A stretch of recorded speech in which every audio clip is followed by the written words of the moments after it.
अस्सलाम वालेकुम। कैसे आप सब? मैं उम्मीद करती हूँ कि आप सब खैरियत से होंगे और अल्लाह पाक से दुआ है कि आप सब सलामत रहें और हमेशा खुश रहें। तो आज के इस वीडियो में अगर आप रमज़ान के 30 दिनों के रोज़े के दौरान स्वस्थ रहना और सेहत को बेहतर बनाना चाहते हैं तो इस वीडियो को ध्यान से देखिएगा। आपकी बड़े ही काम आने वाली चीज़ है आज की टॉपिक। तो मैं आज आपको लेकर आई हूँ रोज़े के दौरान जिस्म पर क्या असर पड़ता है। ये सबको डाउट आता है, तो इसी टॉपिक को लेकर आज आपके सामने आई हूँ। तो वीडियो अच्छा लगे तो आपके सारे फ्रेंड्स को ज़रूर शेयर कर देना।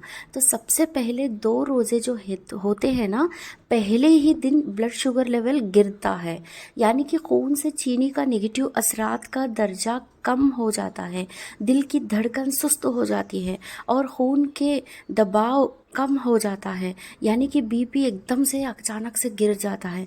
आपको टेंशन बिल्कुल भी नहीं लेना, ठीक है, क्योंकि ये पहले 2 रोज़ों की निस्बत है, मतलब ऐसा कुछ हमारी बॉडी में चेंजेस होते हैं।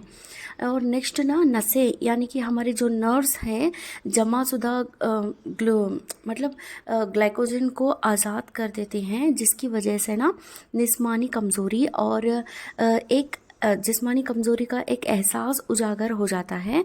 जहरीली मादों की सफाई यानी कि हमारी जो बॉडी में जो डिटॉक्सिफिकेशन, जो लॉर्ज इंटेस्टाइन और स्मॉल इंटेस्टाइन की जो मतलब क्लीनिंग पर्पस ना वो चालू होना शुरू हो जाती है कि पहले ही मरहले में, यानी कि पहले ही 2 रोज़ों के नतीजे से सर दर्द, आपको मतलब सर का दुखना, चक्कर आना, मुंह का बदबूदार होना और ज़ुबान पर मवाद यानी कि अक्यूमुलेशन ऑफ मटेरियल, कुछ जमा हो जाना, ऐसा कुछ हो जाता है। ये होता है आपके पहले रोज़ों के 2 दिन के, ठीक है। और जो ना नेक्स्ट जो है तीसरे से 7वें रोज़े तक का आपका जिस्म में क्या होता है, जिस्म की चर्बी टूट फूट का शिकार होती है और पहले स्टेप में ग्लूकोज में चेंज हो जाती है। कुछ लोगों की मतलब कुछ लोगों का जो स्किन होता है ना एकदम से मुलायम और चिकना हो जाता है, जिस्म भूख का आदी होना शुरू हो जाता है। इस तरह साल भर मशरूफ़ यानी कि बिज़ी रहने वाला निजामा हाजमा डाइजेस्टिव सिस्टम, हमारा ना जो डाइजेस्टिव सिस्टम, जो हमारा स्टमक का जो डाइजेस्टिव सिस्टम है, साल भर हम खाते रहते पीते रहते लेकिन उसको ना रेस्ट बिल्कुल भी नहीं देते हम। अब आम तौर पे गिरनी चलती है तो गिरनी को भी तकरीबन मतलब कुछ देर के लिए तो स्टॉप करना पड़ता है और उसके बाद शुरू हो जाती है वो गिरनी दोबारा जारी से, मतलब आटा पीसने के लिए।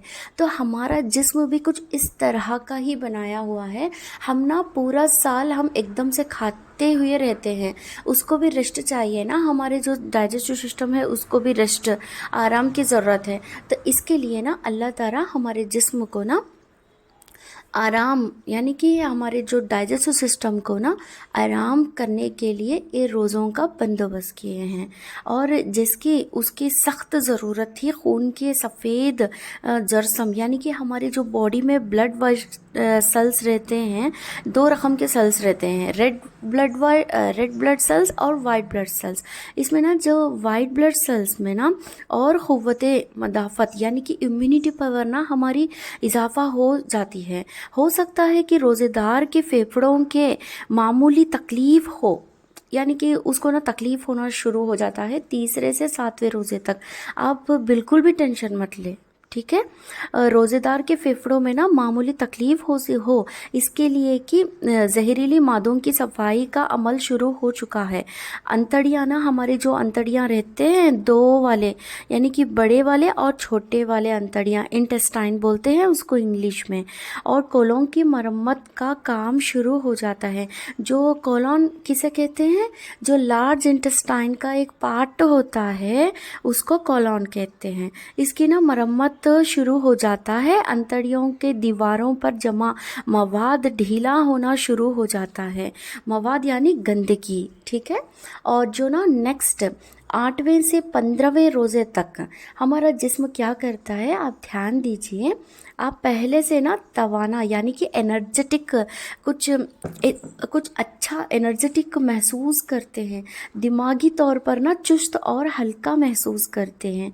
हो सकता है कि पुरानी चोट और ज़ख्म महसूस होना शुरू हो, इसलिए कि आप अब अपनी जिस्म अपनी दिफा के लिए पहले से और ज़्यादा मजबूत एक्टिव हो चुका है जिस्म। आपने मुर्दा या कैंसर शुदा सेल्स, यानी कि हमारे जो बॉडी में जो सेल्स रहते हैं ना, वो डेड और कैंसर या सेल्स कहते हैं उसको ना खाना शुरू कर देता है, जिसे यूं आमतौर पर लाखों रुपए लगा कर भी केमोथेरेपी के साथ मारने की कोशिश की जाती है।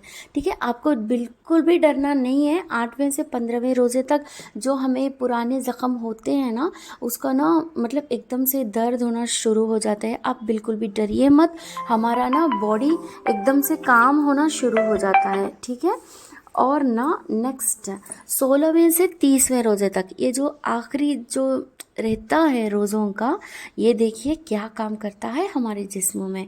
जैसे कि अब 16वें से 30वें रोज़े तक जिस्म ना हमारी पूरी तरह भूख और प्यास को बर्दाश्त का आदी हो चुका होता है। यानी को हम जैसे मतलब भूख लगती है, उसको बर्दाश्त करने की कैपेसिटी हम में आ जाती है।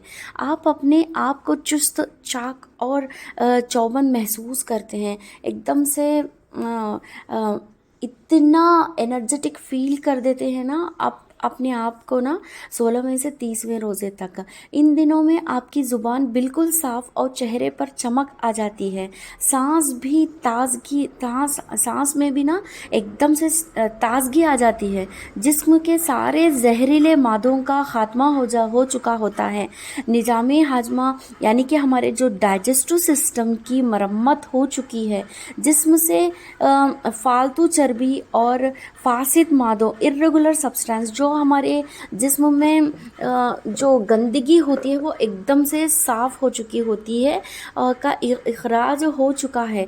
बदन आपकी पूरी ताकत के साथ आपके फ़राइज़ अदा करना शुरू कर देता है। और ना 20 रोज़ों के बाद ना दिमाग और याददाश्त ना इतनी तेज़ हो जाती है, तवज्जो और सोच को भी मरकूज़ करने की सलाहियत बढ़ जाती है। माशाअल्लाह, सुभान अल्लाह। बिला शक बदन और रूह तीसरे आसरे की बरकत को भरपूर अंदाजे से अदा करने के काबिल हो जाती है। वेरी गुड, माशाअल्लाह, कितनी बढ़िया बात है।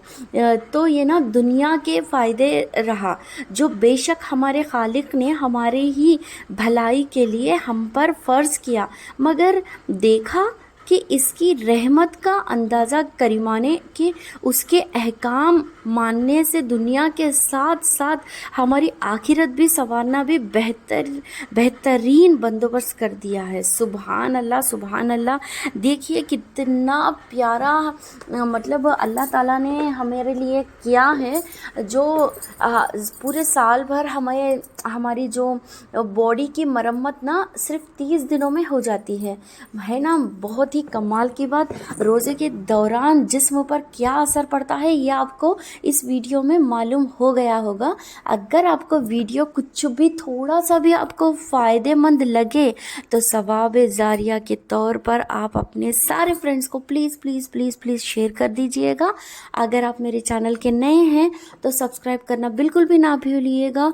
इस वीडियो को लाइक और शेयर ज़रूर कीजिएगा। दुआओं में याद रखिएगा। अल्लाह हाफिज़।